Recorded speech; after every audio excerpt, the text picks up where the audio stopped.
Time is something that we've all been forced to reconsider as of late.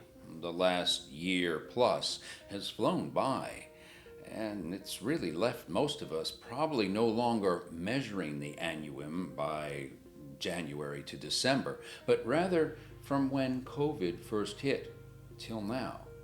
Even the nature of our day and schedule has changed, with no longer having these timed rituals that must be performed for our sake and others at a certain point in the day, but rather ambling to the point we must address them when they need addressing. Even birthdays have changed, rather unceremoniously, leaving old and young, and those of us in between, saying, well, why should I add a year when I really lost one? But have we? Especially those of us who are blessed to still be here. I'm Jeff Oppenheim, inviting you to join me as I add it all up on tomorrow's journey.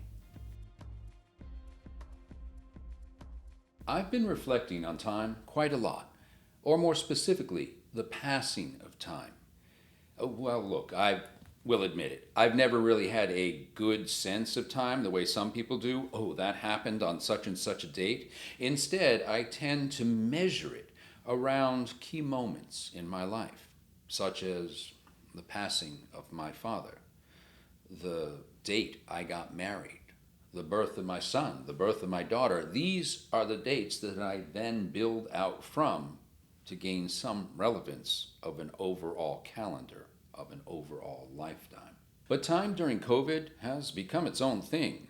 That is to say, it has been an excellent reminder of that age-old axiom that goes, it will take the time it takes. Or, as my father put it, who was a writer, clocks can teach me nothing of time or eternity.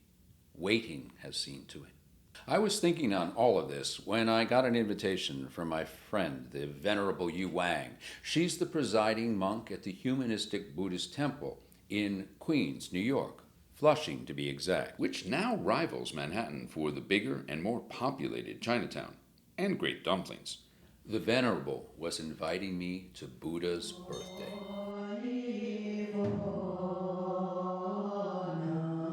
It was here that I got to continue my conversation about humanistic Buddhism, and for that matter, a ceremony called the Bathing of Buddha.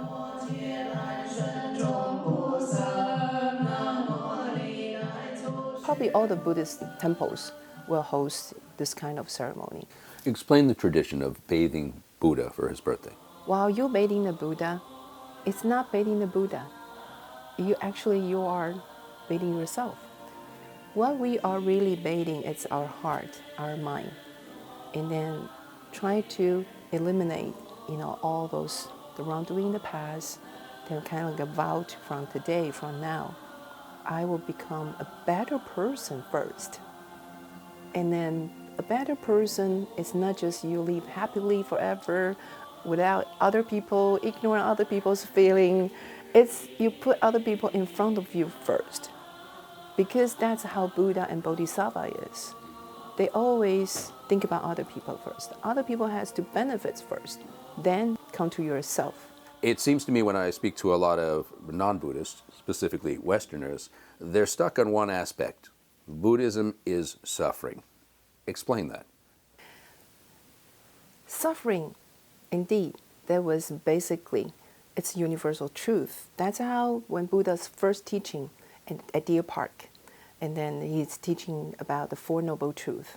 Four Noble Truths. The Four Noble Truths, what are they? Being born, and then aging, Okay. illness, and death. Okay. Yeah. But the point is, you cannot avoid those things.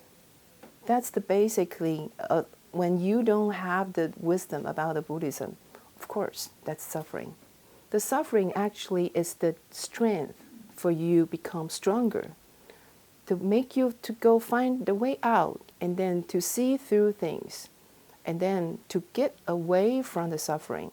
That's how Buddha gave us the 8 different kind of ways, to give you the 8 noble path, and give you the way out, to give you formula for you to solve the problem, then there's no suffering. In a lot of other religions, you're sort of storing up your karmic points, if you would, for the afterlife, for going into heaven. How is that different in Buddhism? In the Buddhism, actually, we are talking about the life as a circle. It never ends. I usually like to use the example, in your pocket you have your wallet, and then you have, the money, no matter it's your credit cards or the paper bills, you have your bank account. This bank account, this fortune, in this life, you use. But you cannot carry with you after you without this body to use the money. But there's another invisible account. I always say that's your Dhamma fortune account. That one you cannot see right now. It's not in the plastic, cards. It's not in the paper bill, but it's in there.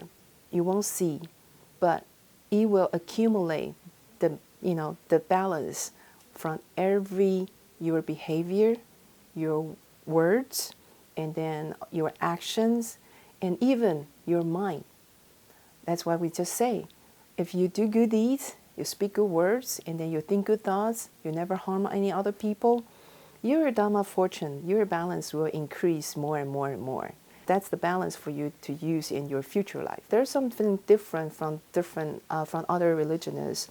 We do believe before we become really a Buddha, we will always come back in different the realms. And then we might become a human being again, but we might not become a human being again. It all depends what you have done, what's the consequence you have to take. Is there one last takeaway on Buddhism that you'd like to share today? In the Buddhism, in Mandarin, is 自利利他, means you benefit yourself first, and then you also, meanwhile, you can benefit others, right? You become yourself or become a better person, and then you will start to have the good influences, and then the good vibrations. Then you're taking care yourself already. You don't have mental illness. You don't have depressions. You know how to face the challenge, and then you're full of a positive energy, and all those good vibrations. Then you become the center of the strength. Then you can lift up other people. We cannot just be good by yourself. We gotta be good for everyone. And then we have to put ourselves, a little bit less. And then you can create more room for others. And then when others become better, you also be uplift, become a better person, living in the better community. Because the whole community already become a better community. You don't have to become a Buddhist, but you could become a better person. All right, so what do I get Buddha for his birthday? You don't offer to the Buddha cake, flower, or any, any forming, any things. You offer to the Buddha when you vow to do good deeds, speak good words, and think good thoughts. When you vow to giving other people hope, giving other people confidence, giving other people convenience, and then giving other people joy. That's the best offering to the Buddha. When you made a vow, you want to start it from today, this minute, this second, that's the best offering to the Buddha.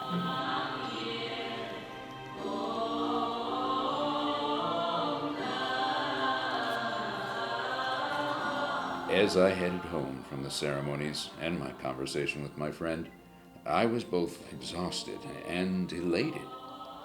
And as I sat down to write and share this broadcast, I realized that despite the hard times, the inconvenience, the loss of life, and continued sense of fiscal uncertainty that we have all suffered on varying levels during the pandemic, it has also forced change, much for the good. Without realizing, it offered most of us the sublime opportunity of launching into our own journey, our own eightfold path. What are some of your adapted good habits now that you intend to keep in place well beyond the pandemic?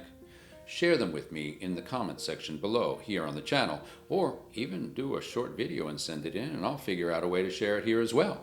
We want to stay woke together as we move forward and come through this metamorphosis of pandemic, politics, prejudice. In fact, as I sit here, I realize that because of this long journey, I've found my way to the place that I absolutely am supposed to be, sitting beneath the Bodhi tree, telling and sharing my stories with you, all for the promise of tomorrow's journey. I'm Jeff Oppenheim. I thank you for joining me for this Buddhist series and for the rest of the adventures on this channel.